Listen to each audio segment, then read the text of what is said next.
Hello and welcome everyone to the latest Atticus webinar for attorneys, Transform into a Marketing Shark. My name is Jeff Hines. I'll be doing the introducing our interviewer for this webinar. And before we begin, a little bit about Atticus.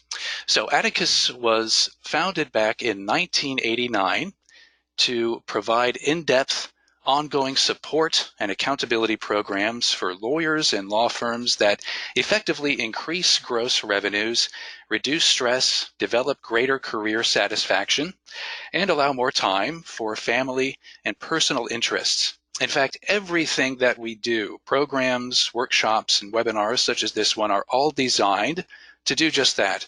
Streamline the management of your practice, the increasing of revenue, the reduction of stress, and the balancing between your professional life and personal life.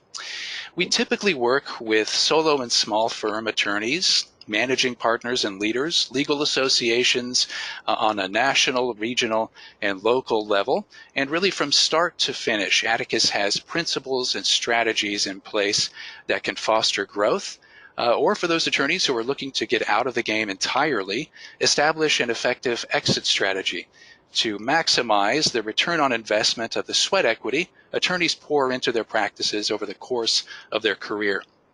So with that out of the way, let us get to the presentation proper. Our interviewer for this webinar is our Director of Client Services, Denise Gamez. Denise joined Atticus in 2011 and has helped hundreds of attorneys assess their strengths and overcome their challenges. Prior to Atticus, Denise was a legal marketer focusing on business development. Denise, welcome. Hi, Jeff. Thank you. With us today, too, we have a longtime Atticus member, client, friend, family, Richard West, who's a family law attorney in Orlando. And Richard, you got introduced to Atticus about 25 years ago? You know, right? I think it was even longer than that. It was before it was called Atticus. When I first started working with Mark, it was called Mark Powers Consulting. And somewhere I'd be able to go back and find out what year it was, but it's probably more than 25 years. Wow. And you're actually how I found Atticus. So you not only bring us great clients, but you also brought some employees to Atticus along the way too. So, but Richard is often described as a master marketer. He's a member of several organizations, AML, IML, and you can hear him speak all over the world really now, right? Well, let me think about that. I know I think Australia, New Zealand, I think Academy of Family Lawyers, but I'm not sure I have actually given lectures outside of the country. Okay.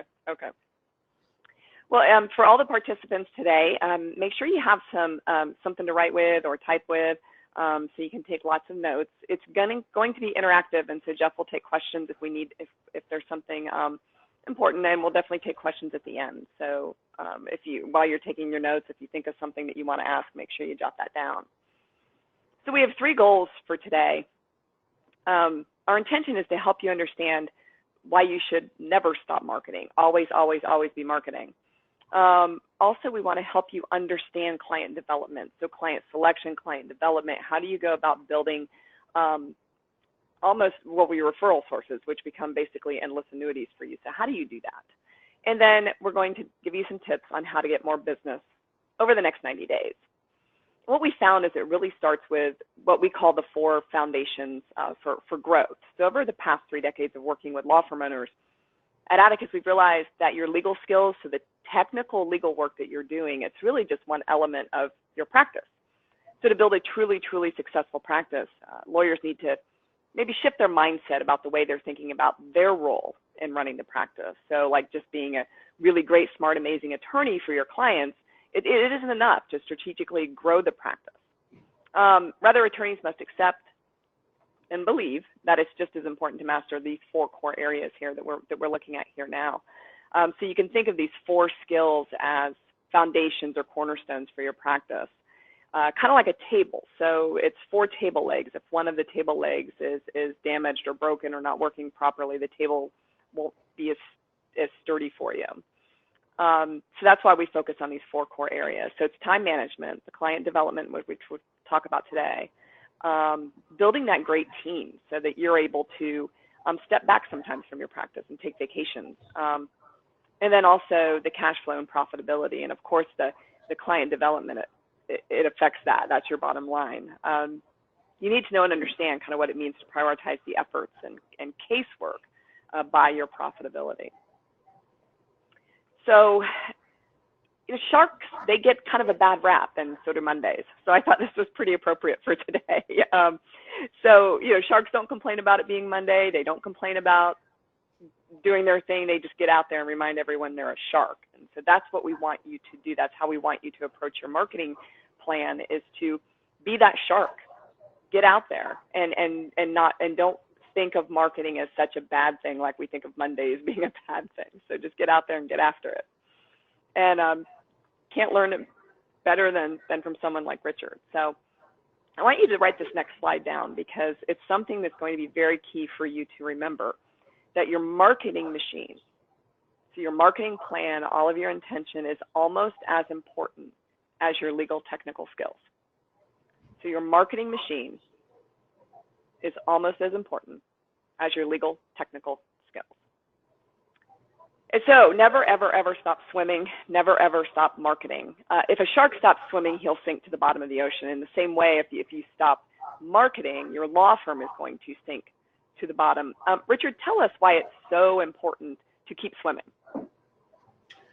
Well, what happens, it seems, is when when things are busy and you got more work than you know what to do with, you stop your marketing efforts. And then as you clear out what Atticus calls the pipeline, you find yourself waiting for the phone to ring. So that's why that time management is so important, so that you always have that pipeline full. You got to devote time each week to making sure that you have work coming in next week and the week after that. Even after, I don't know, I've been here in Orlando since 1985. When I get too busy to market, which I try not to let happen, things will slow down eventually in the near future. Yeah, it's that stop and go marketing, creating stop and go revenues. I hear it from attorneys all the time where, I don't understand. I was so busy the first quarter of the year. I was so busy.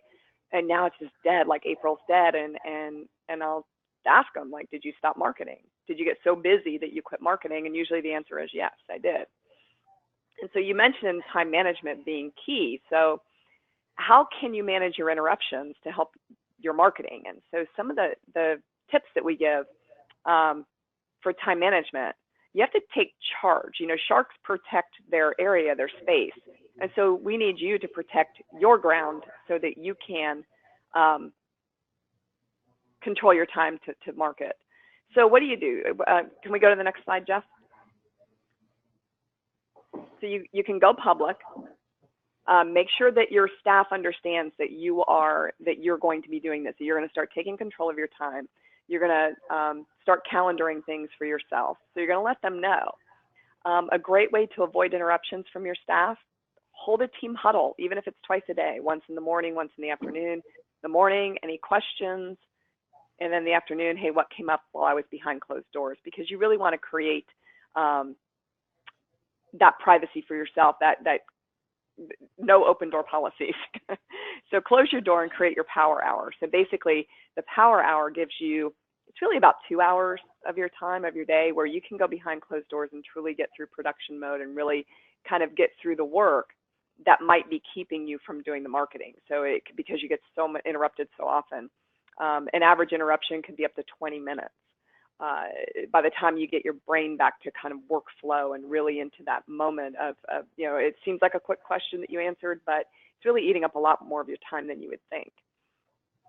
You can have a script for client calls. You can create visual reminders for yourself. Richard, how did you go about getting control of your calendar?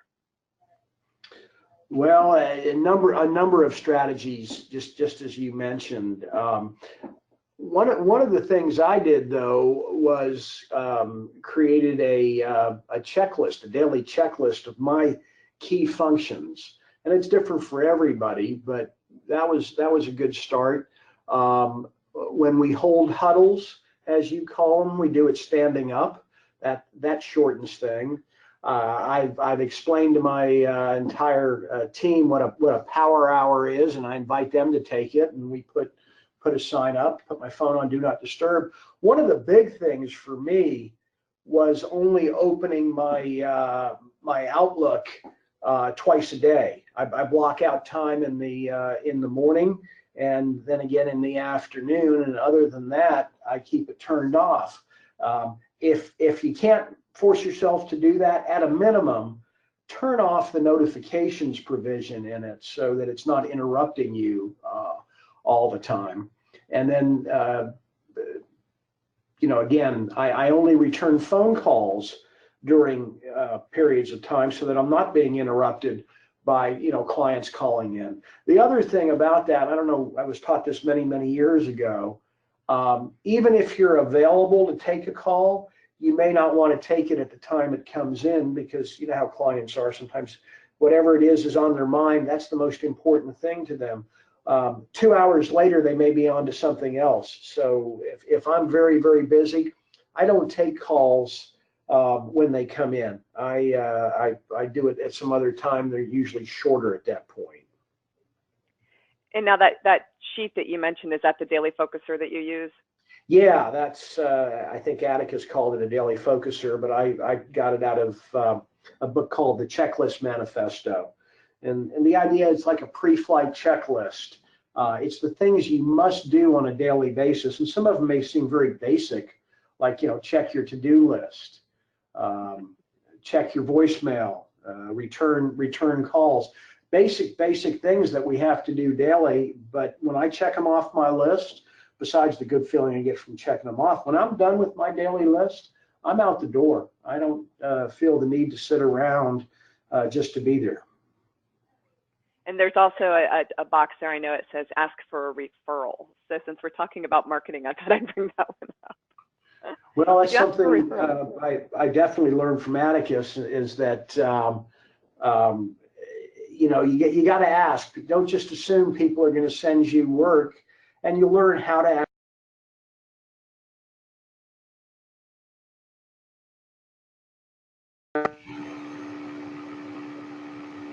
anybody during the course of the day. I try to make it a habit to say, I'm never too busy to take your referrals or to meet, if you have anybody.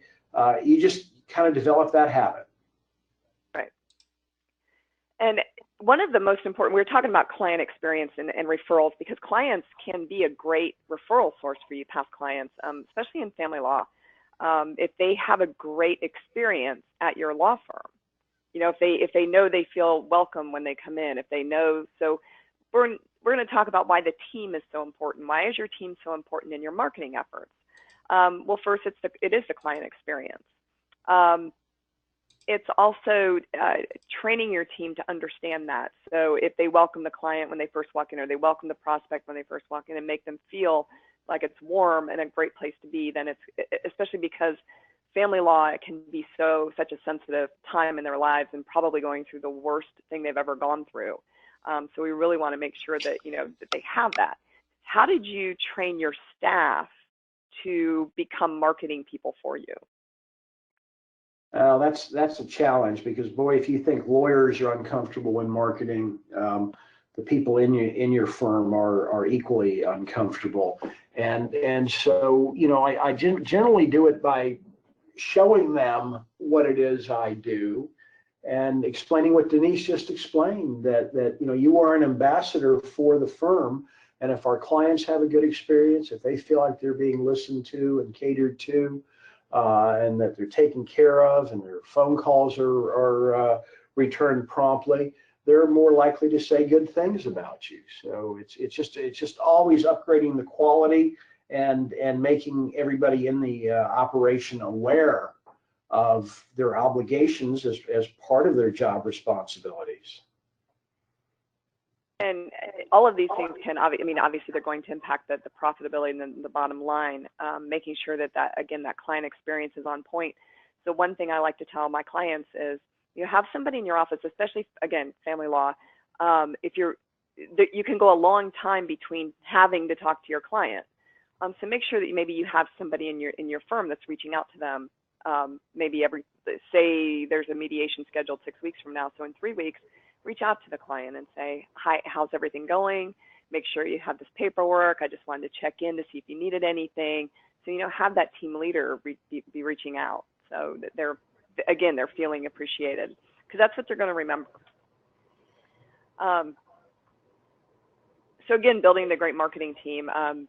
This next slide, we're going to talk about the hire slow, fire fast, and making sure that you have that great team so that they are taking care of it. So that, how expensive can a bad hire be, Richard? It just, I got to tell you, I'm going to confess, this is, of all the areas and things I've learned in my years with Atticus, this is the one I struggle with the most. Usually, you're hiring when you feel the desperate need and you're under pressure to get somebody in. Somebody's either left or you've gotten busy, and so you bring somebody in that may not be a perfect fit. You spend time training them and getting them all set up, and then you rapidly realize, yeah, this person is not right for our organization.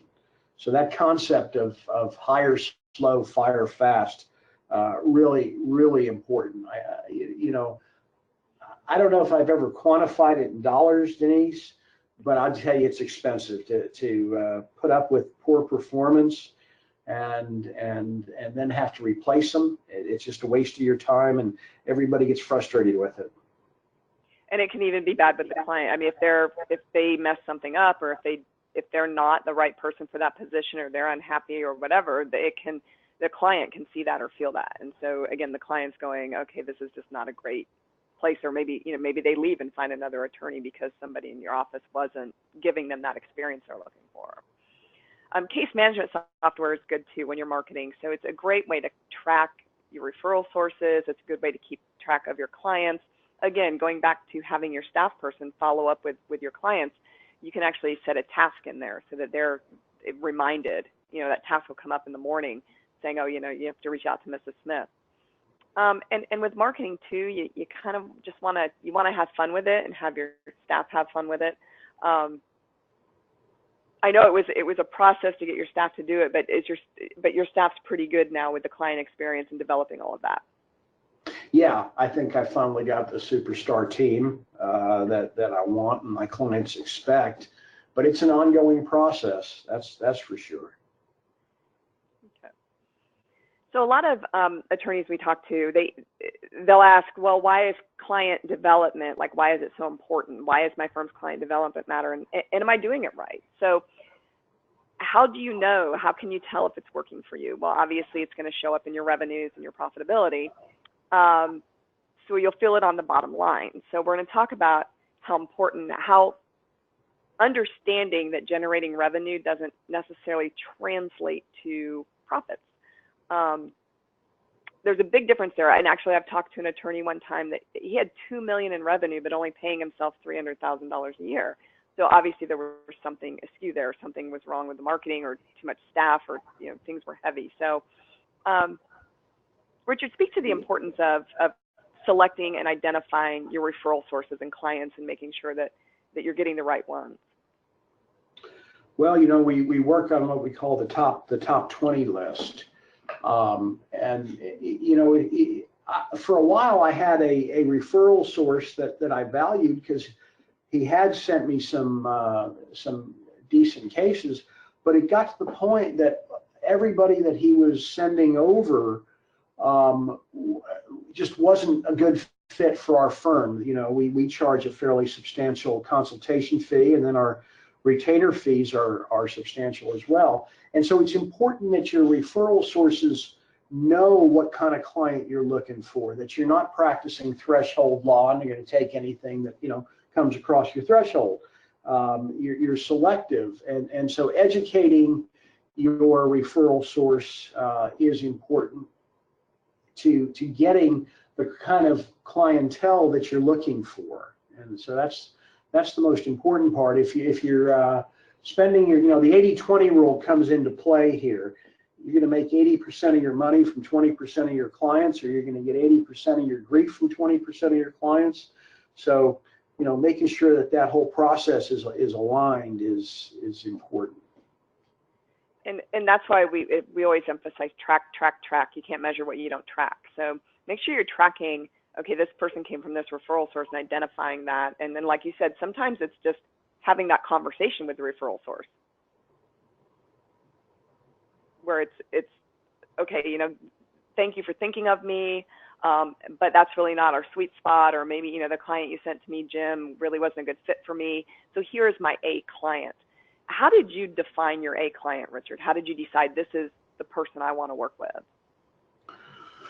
Well, you look at it from many different aspects. You know, first and foremost, are they willing to work with you in the way that you work, or do they want to run things? You know, for example, we have clients who, when they come in initially, they need to fill out a client questionnaire. If they're resistant to doing that, that's already a warning sign to us. If we do a little interview after we do the conflict check, my staff is trained to do a little mini interview to see if they are a good fit. And if clients don't want to answer those questions, or they don't want to buy into that, that's an early warning sign. Clients who are too angry, you know, difficult to work with, those with unrealistic expectations, you know, if you can't bring them around, you're not going to be happy, they're not going to be happy, just move on. So you look across the parameters, you know, based on your experience of the clients you like to work with and those you don't. And that's a good place to start. But we build a client matrix with Atticus's help that was, you know, kind of keeps those undesirables out of the door and not wasting your time. And yeah, the symptoms of poor client development that's up there is, you know, exactly what we're talking about. Yeah, you mentioned even the threshold loss, so you definitely don't want to do that. And if you're dreading answering your phone or looking at your emails, then you know you have some problems there, feeling some pain. I want to go back to the form that Richard mentioned, the client intake matrix. So we've developed this form on basically grading the client before you even let them hire you. So you can kind of check the boxes, and it's well, did it come from my best referral source? Yes. Are their expectations realistic? Maybe not. Can I manage their expectations? Probably. How are they to my staff? Things like that. So it asks these different questions, and you can rate this client. And Richard, I hear it all the time, but it's really tough for me to say no, to not let. How do I tell somebody that I'm not going to let them hire me? How have you handled that in the past? Well, in a number of different ways. You know, when I just don't want to work with a client, I'm obviously, especially if they come from a good referral source, I'm not going to offend them. I'm just going to try to move them as gently as I can in another direction. And if, you know, somewhere along the line today, Denise, I think we'll be talking about, you know, building exclusivity. So very often I will tell people at the outset, you know, I don't think you can afford me. Some people accept that, and some people it just makes them want you even more. So it's not a bad move. The other thing is, don't fall in love with the retainer. You know, take a look at what this case is about, and you know, if you exhaust the retainer, will your client be able to continue to pay fees? You know, we don't work for free. So some of the other symptoms of poor. Go ahead. Oh, I thought you started to say something, Richard. So some other symptoms of poor client development. You're not getting the client referrals. So back to that client experience. And also maybe you didn't ask your clients for a referral. You know, when you wrap up a case with them, say, you know what, it's been such a pleasure working with you. I know we've been through a tough time together. And if you think of anybody else who might need my help along the way, you know, please keep me in mind. It's just as simple as that, really.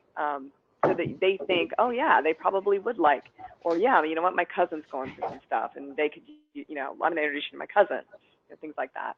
And typically if you have those A clients, they are going to send you A clients. And so that's the problem, that's the other problem with C's and D's. They're probably going to send you more C and D clients. So really want to keep those out. If you don't have a laser talk, so Richard, I love yours.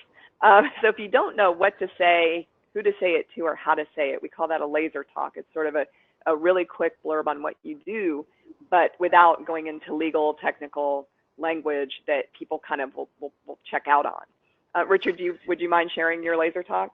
Oh, of course.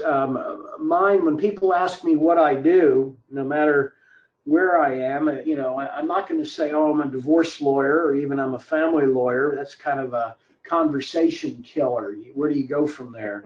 What I say to them is I help financially successful people restructure their families. Usually the initial reaction to that is kind of a quizzical look. What does that mean? Some people get it immediately, but it gives me the opportunity to talk about what I do and why I'm different from other family lawyers. The exercise that Atticus had us do in order to come up with our laser talk was interesting. And I did this many years ago, but it's served me well since then. But it's a great exercise to help you focus on what it is you do and how you do it and how to convey that to people in a short and interesting fashion. And why you're unique. So always, you know, why am I different than the family lawyer down the street, or why am I different than any other attorney down the street? So you want to keep those things in mind, and then always have a good story. So somebody you've helped, maybe it was a crazy situation, but you helped them get out of it, so always have that story to tell. People relate to stories more than they're going to relate to a lot of legal jargon that's so easy to just start talking about, but they're going to relate to, you know what, I helped this family save their house. They've been in the family for 40 years, or they're going to relate to, you know, my client's ex-husband was kind of crazy and boy, we had to handle this, X, Y, and Z. So they're going to relate to that because it's something, you know, that they could go through or possibly go through or have gone through. So if you don't have weekly marketing activities planned, so we always say, you know, that the bare minimum is 3 a week. This sounds like a lot, but it's not. But you have to have them on your calendar. If it's not on your calendar, you're most likely not going to do it. So it might be a really good idea in your head, hey, you know, Wednesday night, there's this bar event, I'm going to go to it. But Wednesday night rolls around, you're tired, and it's not on your calendar, so you kind of skip over it. Richard, how important is it for you to have everything, like to have it scheduled and have things on the calendar? It's not real till it's on the calendar. And the problem that you face, and this is where training your staff is really important. They don't necessarily see that the marketing activities are as important as they are. What they see from their standpoint is, oh, getting a deposition scheduled or making time available for a hearing or for a mediation. That's what's important. And they will, unless you are very strict about it, they will jump on the time you've set aside for marketing activities, and you just got to make them know that's not acceptable. Yeah, because they're not the ones out doing it, and they don't look at it as, well, that's how business is coming in the door because he's out there, you know, meeting people and talking to people. Okay, so how do you identify clients and referral sources? So some tools for kind of figuring out where you are today in terms of identifying the ideal client. We talked about that already a little bit. Who do you want to work with? What are your requirements? So make sure that you understand that you have to set these parameters. And then identifying the ideal referral sources. And so, Richard, I know you have 20 referral sources. A lot of people, you know, may not. Maybe they have 10. So it's really about getting to 20. So how do I get to 20? Well, if you have 10, then identify 10 more people who you'd like to work with. How did you start the process of sitting down and going, okay, I'm going to build my dream team? Ooh, you're taking me way back, Denise. Let me think if I can remember how I began the process. I think it was probably done during the DYR, one of the DYR workshop sessions. And the first thing I think I did was, and again, we tracked from many years ago referrals and where they're coming from. So you kind of sort your list and see who has sent you the best cases or the most cases, the cases that you want. You put them down initially. If you don't come up with 20 at that point, we had a worksheet that looked at other areas of law. Who are we mining for this?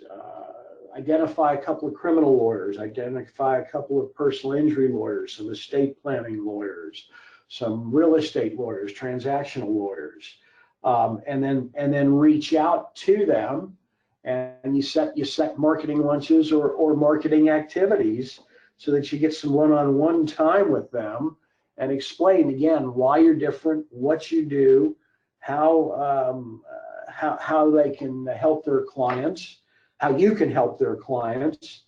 Once I got through the lawyers, I went to other professionals who were in a position to influence a client selection. When people, who does a person turn to when they need a divorce lawyer? In my case, who do they turn to? Well, it might be psychologists, it might be CPAs, it might be their hairdressers. So we've actually reached out to some of the high-end salons in our area.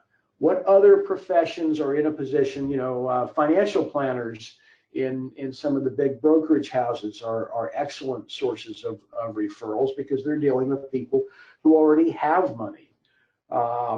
And then it's constant contact. It's just top of mind awareness in reaching out and touching these people as frequently as is appropriate.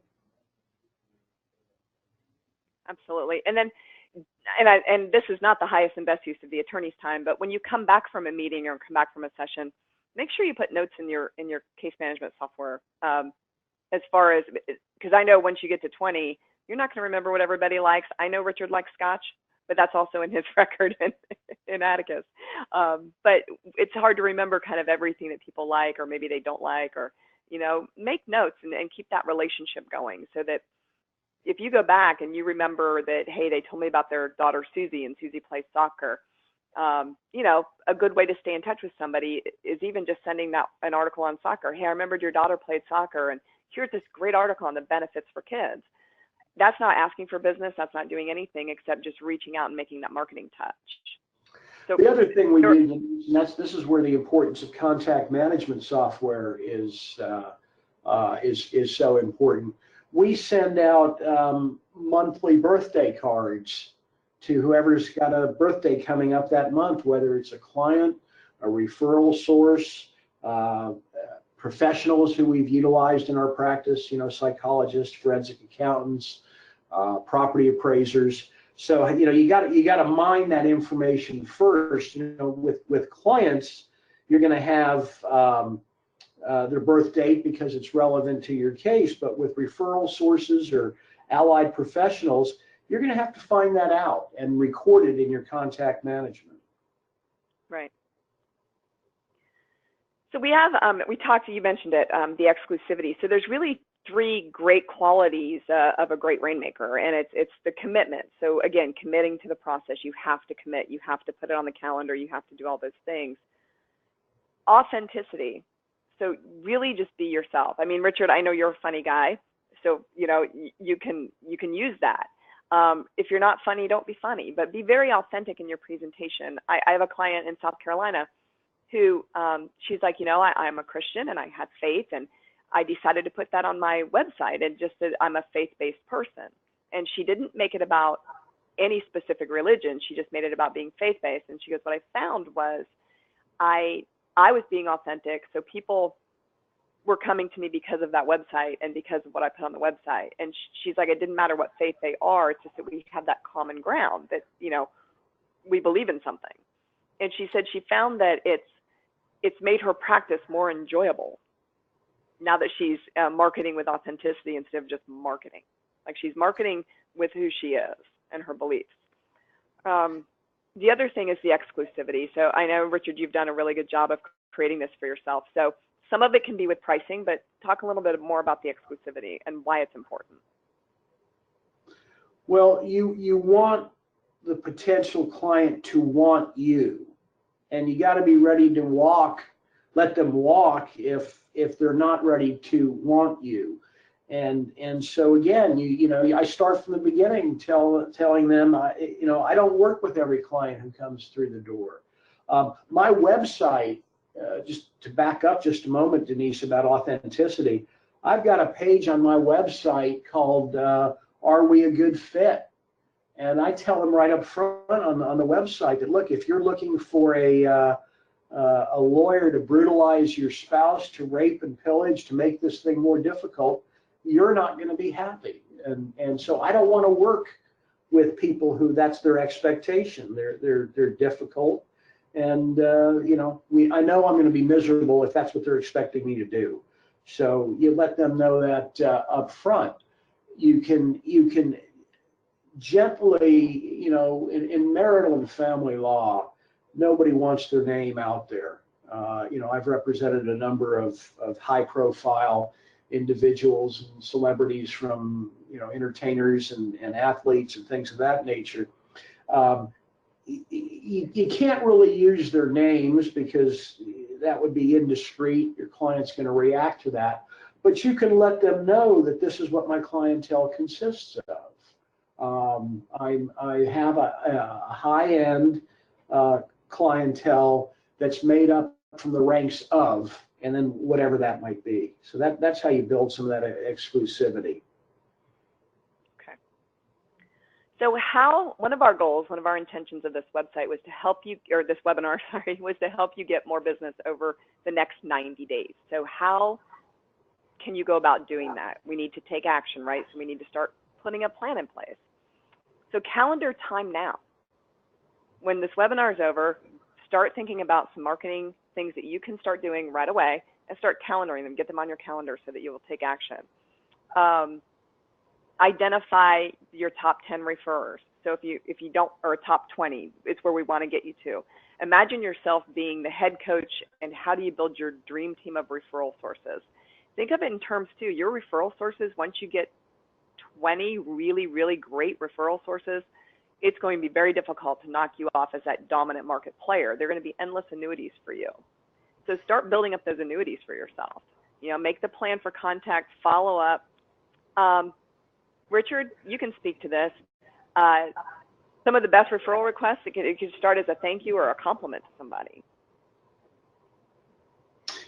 Yeah, and some of my highest compliments are when I ask, and we always ask, obviously, how did you come to us? Who referred you to us? And the one I like the best is when they say to you, oh, you represented, or the person who told me about it, you actually represented their spouse. You didn't represent them, but they thought you were a lot better than their lawyer.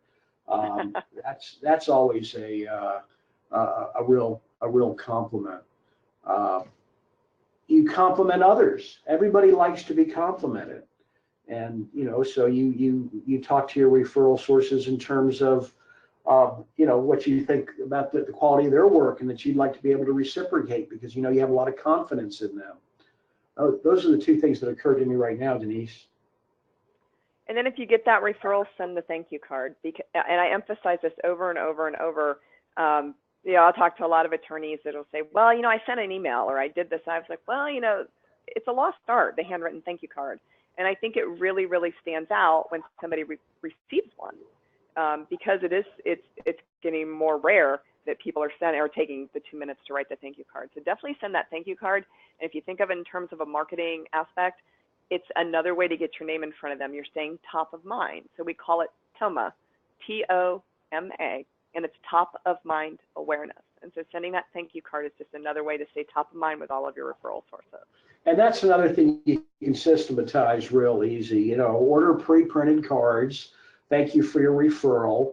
Train your staff, whoever is assisting you in your marketing efforts, that they should automatically, when the appointment is made or the call comes in, even if they don't follow it up with an appointment, they should automatically generate that thank you card. But it's important that you put your name on it, you sign it, in longhand, put a couple of words in it, and then we try to give little gifts along with it. We've done things like little thumb drives with our logo on it, or if it turns into a consultation, I might send a bottle of wine if I know the person likes wine. Again, that's with contact management. What are these people into? Also, in this action, follow up with your referral sources at the conclusion of a case. When you have a good result, or you've concluded the case, let your referral source know. Write them a little note saying, hey, I wanted to thank you again for the referral of Mr. Smith. Just let you know we settled the case at mediation, or we tried the case and are awaiting a ruling. Whatever it might be, it's another opportunity to reach out and touch somebody. Absolutely. Yeah, it doesn't always have to be about an ask. It can just be like a soft touch like that, or like, just remembering them and then thanking them again. So now that we have all this great information, what is next for all of these folks on the webinar? We do have some recommendations for you. I'm going to bring Jeff back into the mix here. He's going to take back over. And I think that if you have some questions too, he'll explain how to do that, how to raise your virtual hand. Thank you, Denise. And yes, absolutely. For those attendees still with us, there is going to be a question and answer session near the end of this webinar. So if you have some questions you'd like to ask, get them ready. If not, but you would like to, start drumming up some questions to ask Denise and or Richard. But yes, so what is next for you? Our recommendation is to take a deeper look at your practice and at your leadership and marketing skills. This webinar gave you a peek at your firm's performance, and for some it perhaps was a wake-up call that has alerted you to where you really need to focus your efforts. The best action you can take now is to learn how your unique strengths can be leveraged to increase profitability, and a powerful tool to aid you in this endeavor is the Practice Growth Diagnostic. So there's 4 components to this. The first is the Focused Disc Advantage. This is a behavioral profile. It's measuring your perception of reality, how you communicate with others, how you perceive communication from others, who you are when you roll out of the bed in the morning, and who you are when you arrive to the office each day. The second component is the practice assessment. So remember those 4 core columns or 4 table legs that Denise referred to at the beginning of this webinar: time management, marketing, cash flow, and staffing. Well, the assessment breaks these areas down into a series of questions that you simply rate on a scale from 1 to 5. And we also ask you about goals that you have for the practice. The third component is the advisor growth analysis. This takes the form of a phone call. It typically lasts about an hour, but can go up to 90 minutes. And this is really where you're drilling into the state of systems as they currently exist in your practice. And finally, the last component, the 3 most impactful actions. So this is what you're walking away with to focus on implementing for the next 30, 60, 90 plus days out to get the most beneficial changes and results in the shortest amount of time. So what is your investment? Well, it's $295, and this includes the practice survey, the disc assessment and report, which are worth $125 by themselves, and the 1-hour teleconference with a practice growth diagnostic advisor to discuss your results and offer key suggestions and action items. So how do you get started? It's quite simple. Go to atticusadvantage.com and click on let's get started. And this will take you through the process of registering for and scheduling your practice growth diagnostic. And for those of you still with us, and by the way, thank you very much for giving us your time, we're making this special offer to you. So for those of you who complete a practice growth diagnostic within 2 weeks of this webinar, we'll mail you a complimentary copy of our best-selling book on marketing, How Good Attorneys Become Great Rainmakers. So this is an excellent addition in and of itself to your legal library. Atticus has identified 21 marketing assets and 5 marketing habits. And if you read this book from cover to cover, you will be hard-pressed to not be to not have the tools at your disposal to build a truly robust marketing apparatus for your practice. And after all of this, finally, our money back. What? I was going to interrupt. I didn't know you had one more slide, but I was going to interrupt because Richard and I were actually talking about the practice growth diagnostic process, and he had a great analogy for it. So I was going to let Richard kind of chime in there. Yeah, what I was saying is it's you wouldn't be able to drive your car safely and productively without a dashboard, without knowing what's going on. You want to know how fast you're going. You want to know if you got enough gas in your tank. And so this diagnostic is similar. When I started with Atticus, they didn't have this. And so we spent quite a bit of time trying to figure these things out on our own with their guidance. But this is such a focused thing. It'll give you the dashboard for how your practice is performing and where it needs improvement. It'll do it quickly and efficiently. And just to turn for a minute to what Jeff was saying about the 100% money back guarantee. When I first started in one of the major programs with Atticus, Mark made me 3 guarantees. He says you're going to make at least 15% more money.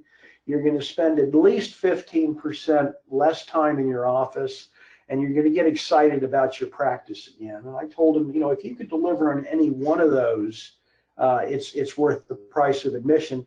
And I guarantee, as he did to me, he delivered on all 3. So there's just, unless you are extremely happy where you are today and how your practice is performing, this is the best $300 you can spend initially. That's excellent, Richard. Thank you very much for adding that, and it's absolutely true.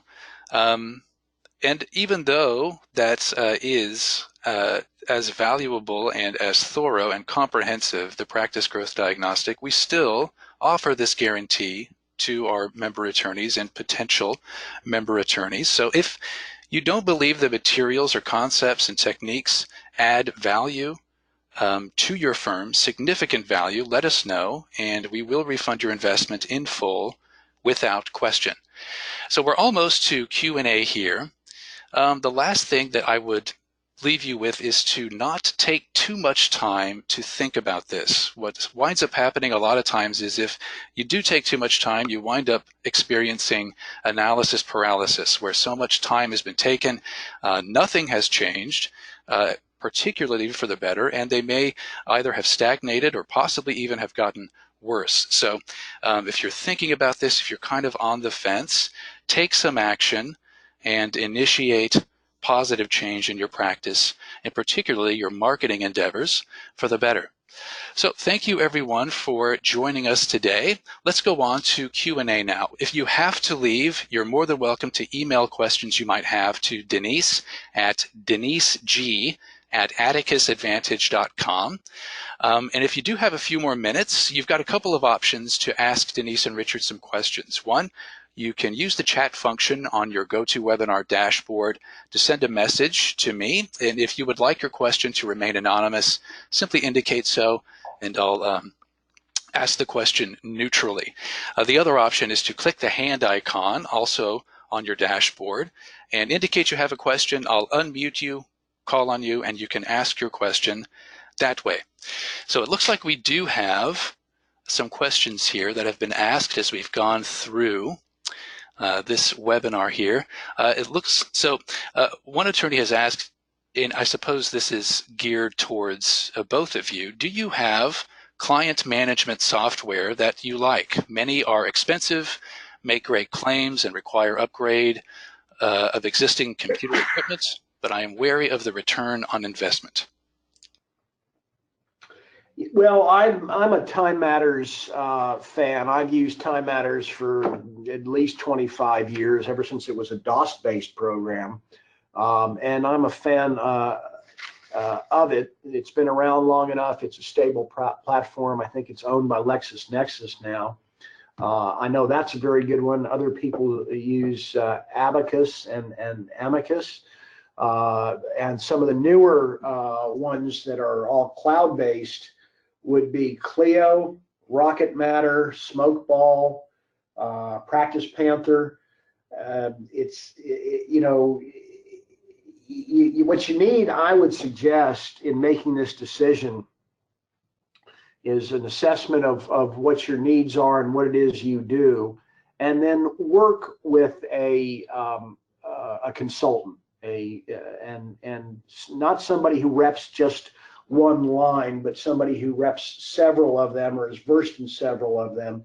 And I'm not talking about the salespeople now. I'm talking about the consultants who will support, who will do the training possibly for you, and troubleshoot when you have issues with it, because this is the person that's going to make it a seamless and worthwhile investment, as opposed to just frustration. Okay, excellent. Another question that has popped up here. Do you remember, I suppose this is geared towards Richard specifically, do you remember your first big marketing blunder, and how did you overcome it?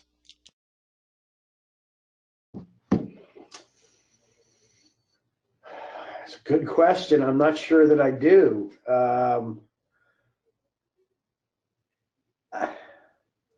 Yeah, I'm afraid I'm not really able to answer that. It's kind of like that saying that there's no such thing as bad press. Any press is good press. Just getting your name out there, even if it doesn't work as well as you would like, has value. I don't know that it's my biggest marketing blunder. This just occurred to me when I relocated my practice here to the southwest side of Orlando, near my home. I held a little marketing event at one of our local wine shops, and it was not as well attended as I would have hoped, and it was the results from it were not as dramatic as I could have hoped. But we still had a good time, got to see some people. And so whether it was a blunder or not, I don't know. I mean, I certainly, I don't think I got any substantial return on the investment, but it was fun. Okay, great. We've got a few more here as time allows, of course. The next one that I see is, and this is within the context of a new practice or firm. What's the most important thing to remember when marketing a new practice? Most important thing.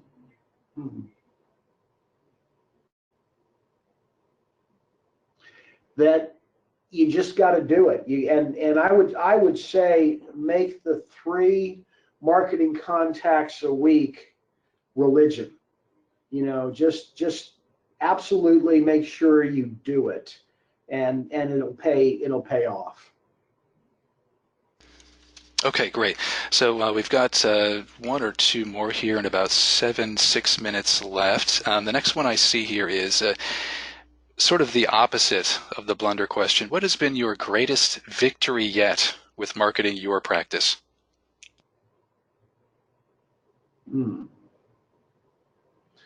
Greatest victory yet.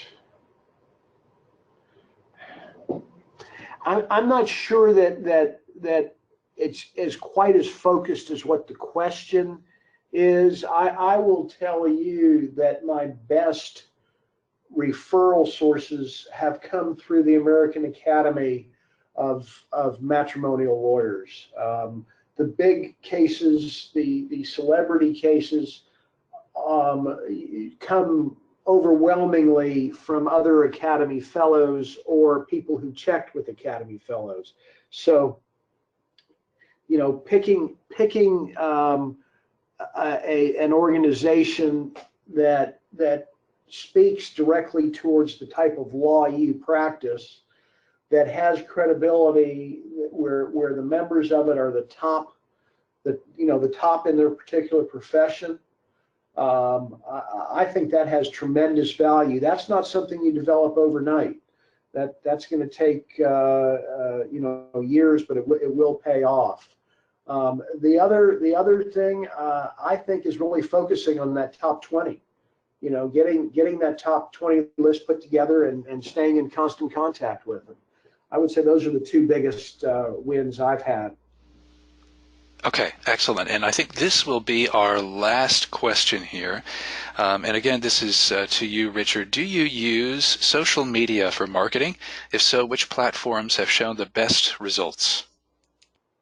To answer that is yes, I use it.